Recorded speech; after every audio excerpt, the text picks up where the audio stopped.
So these are the factors, or you can say input parameters, input variable, whatever you want to say. In terms of the design experiment, we say it as a factor. And each factor may have the different levels. You can bake the cake at the 200 degrees Celsius or 250 to 20. There may be different temperatures available in the oven. Same way the sugar can be 1 cup, 2 cup, 2.5 cup, 1.5 cup, like that one. Same thing goes for the flour also. How much to use? 1 cup, 2 cup, whatever that means, and eggs. And what we are going to look upon, these are the different levels of a particular input variable known as the factors. Okay, like if there are 3 temperatures available in the oven to bake the cake, then this variable oven temperature has the 3 levels, right? Same for the sugar. Let's say you can use 1 cup, 1.5 and 2 cup sugar. So that has the 3 levels also. So that depends how much variation you can make. Then comes the flour. So each input variable may have the different levels. Levels means different quantity or value that we can consider for the particular experiment. And what is the output? Output is the cake, and what you are going to get out of that one, the characteristics. That may be the taste, how this combination is going to affect the taste of the cake. Other things may be color. Some people much more interested in the aesthetic parameters, aesthetic view. So they can go for the what kind of color. Color should be good looking or something like that one. And consistency of the cake, that can be another criteria or the response. So these are known as the responses. What outcome coming from your experiment. So based upon the different levels of these factors, there may be the different characteristics or output. For example, let's say you put the more sugar, your cake should be more sweet. Less sugar means less sweet, like that one. Some people like the less sweet, some people, that depends taste. This is a very subjective thing. What taste you prefer, that varies from the person to person, right? So what people like or not like, that is a different thing, but how this taste is going to be happen, that is a very subjective. How to determine that this is a good taste or the bad taste or like that one.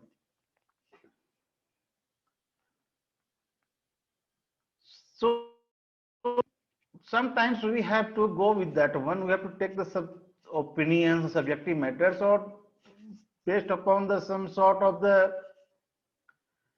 experiment, we can come to the universal value or the natural value. What should be the taste? Like, so this is a setup. Okay, generally same kind of setup happens in the engineering experiment. There may be some variables, input variables, factors. They have the sum levels, each have the sum levels. And when you are going to operate at the different levels, you are going to get the particular output. Let's say finished product. And the finished product may have the some characteristics, right? How much time required to, that may be the one thing. Second thing is look. Third, dimensional integrity. Fourth one be surface properties, and like that. There should be so many characteristics in a particular engineering experiment will be. That follow the same principle. Okay. Now coming to the key terminology. Here we discuss the factors are input to the process, right? We only call the input variable as a factor, not output. Output is a response, right? If you see here, factors, levels, and response. Response may be one, may be many, no matter, right? So factors are input to the process, whatever input you are going to consider, right? So that should be considered as the factors. Factors can be classified as the controllable or uncontrollable variables. Some factors you can control, that may be in our control. Some factors may not be in our control. Environmental variables, right? In the design of experiment, we can control only the controllable variables. That is in your control, you can work with that one. But that is not in your control, how can you do? That's why in any experiment, we have some signals that can be controlled and some noises. Noises due to the factors, right? And out of these, let's say we have the flours, egg, sugar, and oven temperature or oven. We have to find out the potential factor using the cause and effect diagram, right? If for the any experiment you are going to find out what should be the factors, before designing an experiment you should know what different factors or input variable will be there and what should be the possible levels of that variables. Also, there should be some idea how that variables is going to affect the output or the responses you are interested in. For that, you can take help of the cause and effect diagram, or sometimes known as the Ishikawa diagram or the Fishbone diagram. From that, we can get the information about the different input variables or the factor that is going to affect the output, right? Now coming to the levels. Levels represent setting of each factor in a study. Like already talked about, temperature may be the different temperature. 150 degree to 100 degree, 300 degree. Each value will be known as the one level. And let's say if three levels you are going to consider, then this factor should go for the three levels, three different experiments at least to cover or complete all the three levels, right?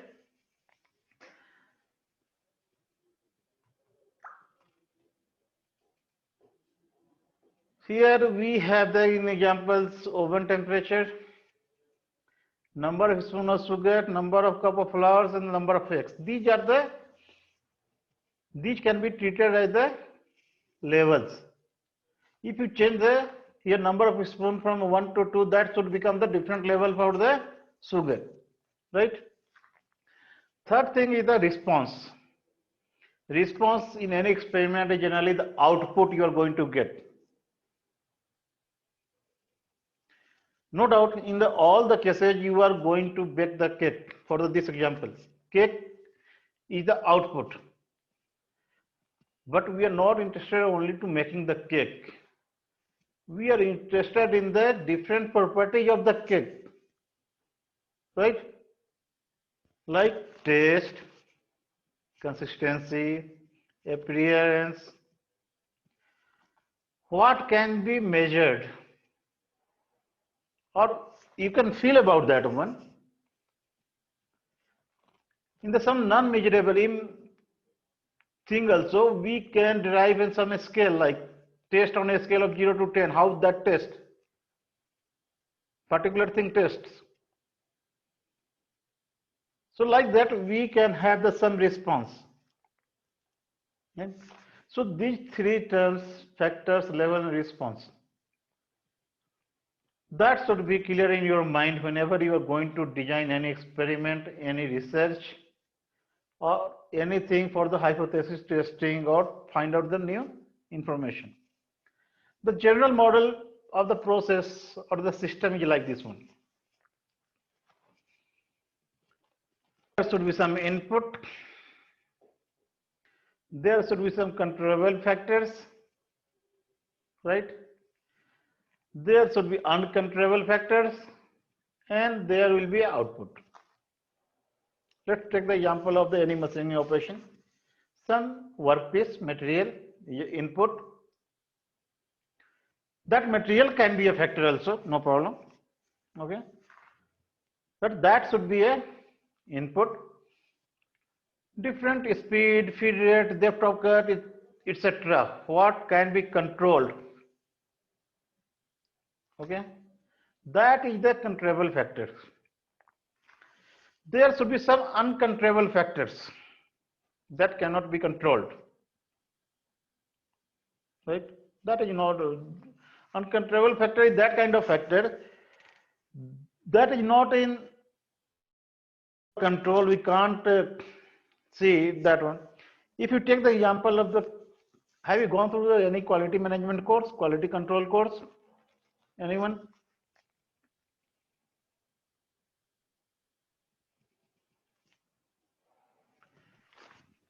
Yes. Yeah. So if you learn that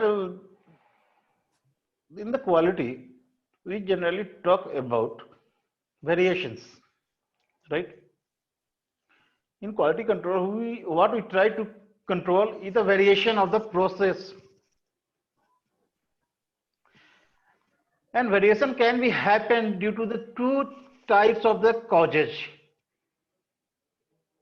One is due to the assignable causes. Assignable causes means the source of that causes can be recognized.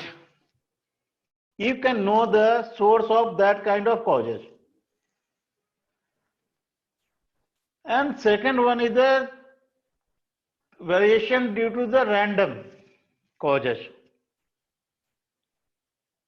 Some variation is happening there, but we can't recognize, can't find out what is the source, from where that is coming. Same thing happening there. Some parameters we know that they are going to affect the output, and some parameter that is not recognized, not find out, and they also affect the output. In a better design or experiment, we try to minimize these uncontrollable factors so that we can control and get the best output as per the desired combination. In case of the quality control, we give some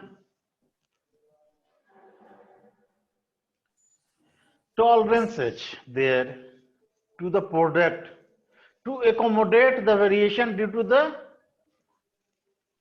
random variables, random regions that is not recognized. If you control the whole process by yourself, there is no need to give any tolerance.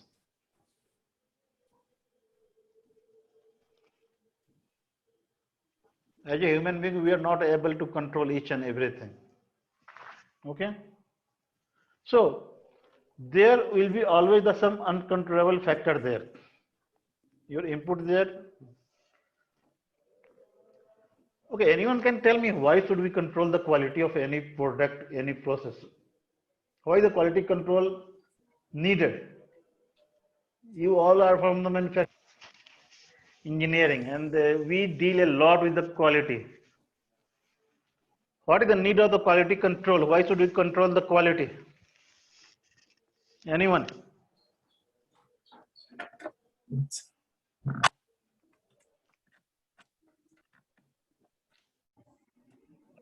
Hello?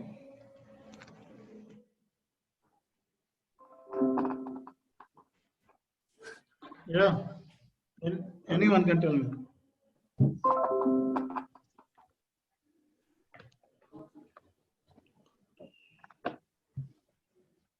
Why should we control the quality?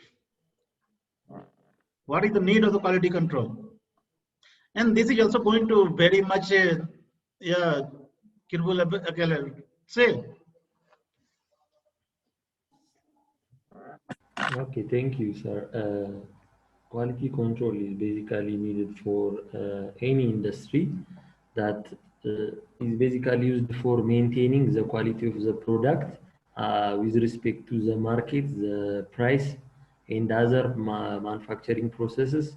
The product should be constantly have a quality that is predetermined. So in order to keep that quality, there should be a management or quality control process in order to make it consistently appear that product. Thank you. Let me come here.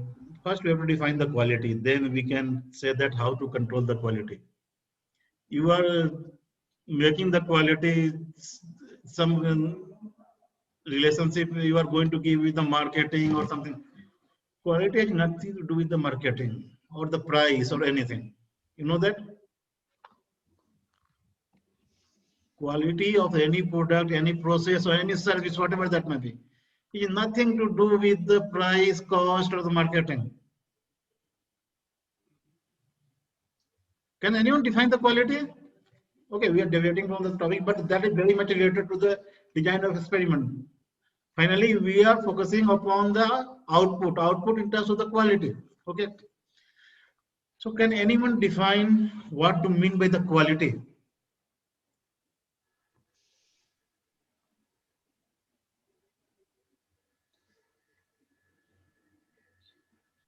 Yes, manage.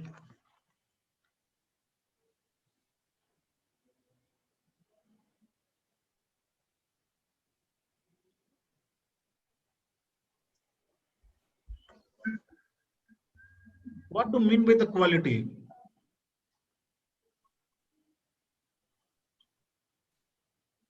Hello? Yeah.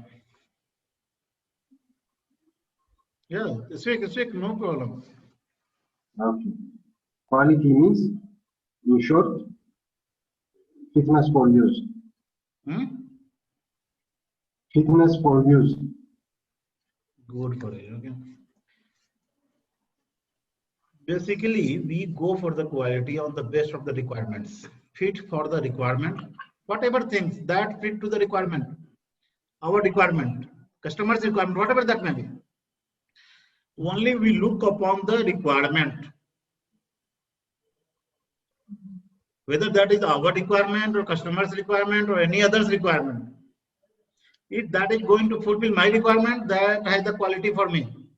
If that is going to fulfill your requirement, that is the quality for you.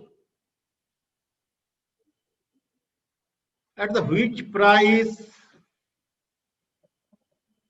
which cost has nothing to do with the quality. The functionality of the product that is going to satisfy your requirement.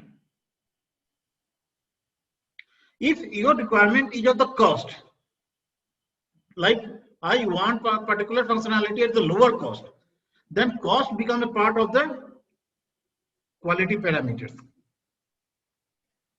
If there will be requirement in terms of the cost or the price, right? Otherwise, just look upon the requirements. If particular product is going to satisfy the requirement, then that should have the quality. Otherwise, there should not be quality.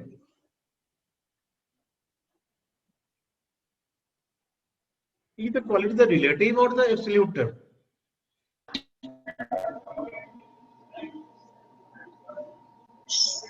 Yeah. Only those person unmute your microphone, though you want to say anything, okay? or though you want to answer that? Okay, some other times we will talk about the quality. There is a lot of things we can make clear about the quality. There is a lot of confusion people have in their minds. Here I bring the quality because our responses and basically Taguchi method and other design experiment methods are very much dependent upon the quality management concepts, laws of the quality function and etc. Okay. So you should know that quality of any product can be determined by whether that is going to satisfy the requirement or not. Right? And quality control when you are going to do, please mute your microphone if you are speaking. Otherwise, I have to do the muting from here. Okay. So, whenever you're going to do the quality control, there should be the two type of factor. One type of factor that is directly quality control means we want to keep the product dimensions within the specification limit, right?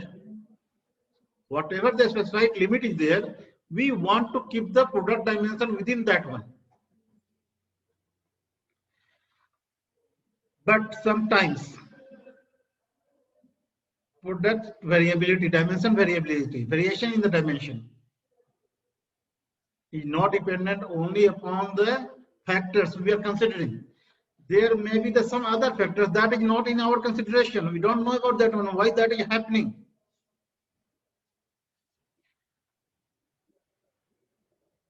We made a lot of progress in the science and technology.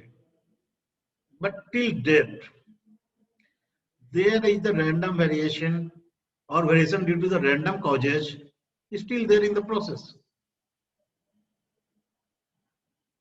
We can't eliminate all the random variability.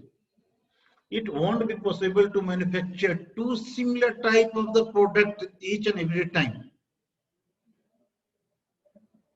Similar means dimension similarity, shape similarity, geometrically that should be similar. There may be variation in the microns, in the nanometers, like that one. Why that happens? If our process parameter we are maintaining, we are going, let's say you are going to make a hole of the 20 millimeter dimension, but always you are not able to make the whole of the 20 millimeter dimension.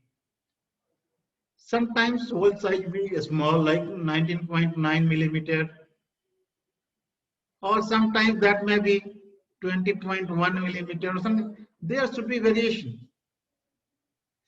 And to absorb that variation, we are going to give some specification limit. Like if 20 is the basic size, we are going to give 20 plus minus, let's say 0.5 millimeter as the specification. That means you have to manufacture your product or whole in that range. In engineering product, any product doesn't come without the tolerance value. No one can ask you to manufacture the product of the only basic size, because all people know the limitations. If this variation is happening there, that requires the quality control to control this variation, to be around the basic size. Don't deviate from the basic size.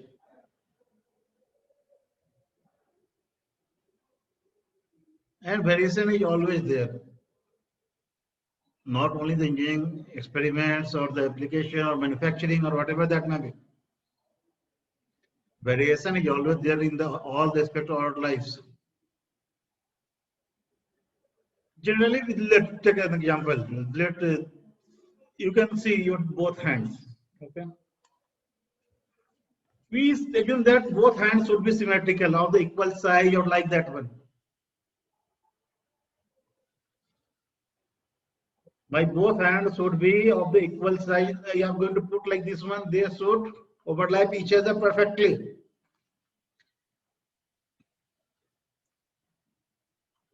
Solomon Teka, I am not showing any slides right now. I am discussing with you. Right? So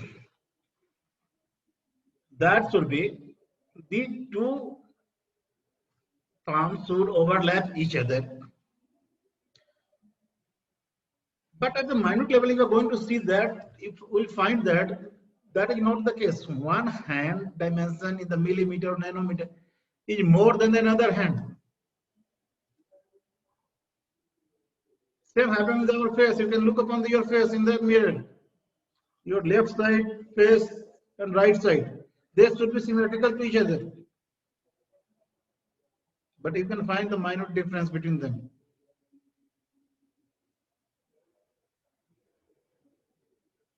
Okay. So variation is always there. And if you are thinking you as a creature of God or something, if that level also there is a variation, so we are the human being. And this is not happening due to the some parameter control like this. This is by chance, some random thing. And to control this kind of variation, we give the tolerances or range. So the same thing happens in any design of experiments. Input, we decide. Controllable factors, that is in our control. Uncontrollable, we don't know how to control that one, or we don't recognize that one. We don't have information about that factors. There may be so many reasons for the uncontrollable factors. And there should be output. So this output response made of the two things. One is made of the effect of the controllable factors, and another is the effect of the uncontrollable factors. Right? This output, what is output? Already we talked about the cause and effect. All factors have the same effect on the outputs. Right? Here we have the controllable factors that can be controlled. Here we have the uncontrollable factors that cannot be controlled. Both has the some effect. These are the causes, factors on the output. And we have to design so that we can minimize this effect of the uncontrollable factors, maximize this one, and find out some correlation between the input factors like controllable factors and the output, so that future prediction can be made. How the input is going to behave, or how the input is going to affect the output. This is not in our control. We can minimize that one. To minimize that one, we have some techniques like randomization and other things we can do. Right? So this is a general model of the process of how a system. Now some terminology we'll discuss before proceeding to the real, some basic examples like interaction. Randomization we use to minimize the effect of the uncontrollable factors. Blocking and replication. Replication also to minimize the biasness.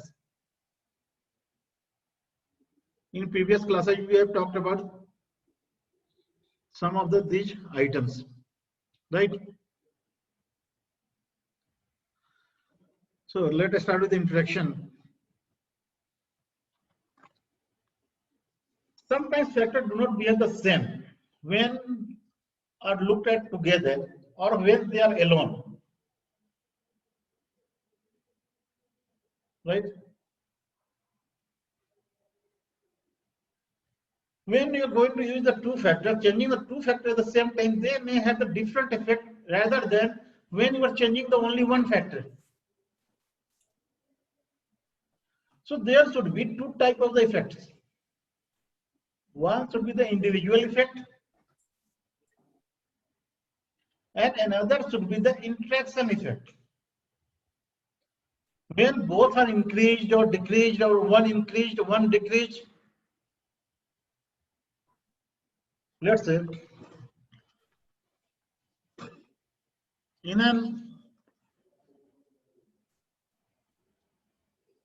this is our system. We have the two inputs, input 1, input 2, or you can say this is the output 1. There may be other output also, output 2. This is the characteristics.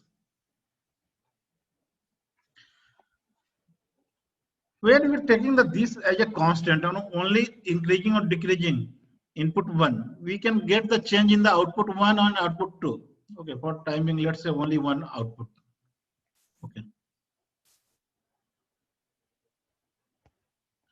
Output 1 or output. So whatever effect coming out on this one, this is the entire individual effect of the, because this is kept constant. Let's say input 1 has the 1, 2, 3. Input 2 has a level 1, 2. We are maintaining the input 1, 1, 2, 3, and here input 2 is the 1, 1, 1. These are the three experiments. Experiment 1, experiment 2, experiment 3. Okay. Input 2 at the same level, level 1. But input 1 is going to vary from the level 1 to 2 to 3. And due to that, there should be some change in the output. This change is known as the individual effect. Right? Entirely due to the change in the input 1 factor, whatever effect you are going to get or change in the output value you are going to get, that is the individual effect. Now, if we want to change the value level of the I2 also, input 2 also, and input 1 also, the output value will be not remain same. There should be a different value. So there is some interaction happening between these two, input 1 and input 2, and that kind of change will be known as the interaction effect. When there is a change of level in the both input in this case. Okay. So that should be known as the interaction effect, not only due to the change in only one variable, input variable. But, yeah.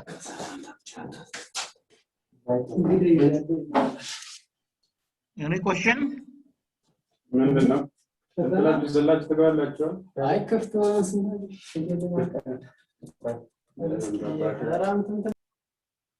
Any question? If there is no question, please don't unmute your microphone.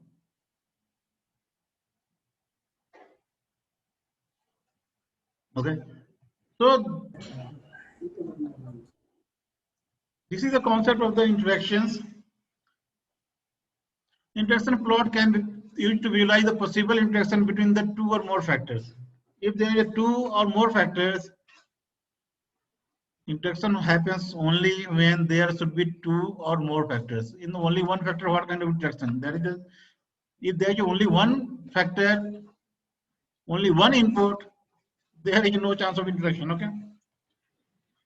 Parallel lines in the interaction plot indicate no interaction. If there is a parallel line not inclined or something, that means there is no interaction. Both lines are parallel. Okay, we'll discuss it in the next class because we have left with the less than 1 minute in this. If you want to ask any question, we can discuss right now. Class will end soon as per the limitation of the 40 minutes. Any question? The platform is open for the any doubt, any questions from your side.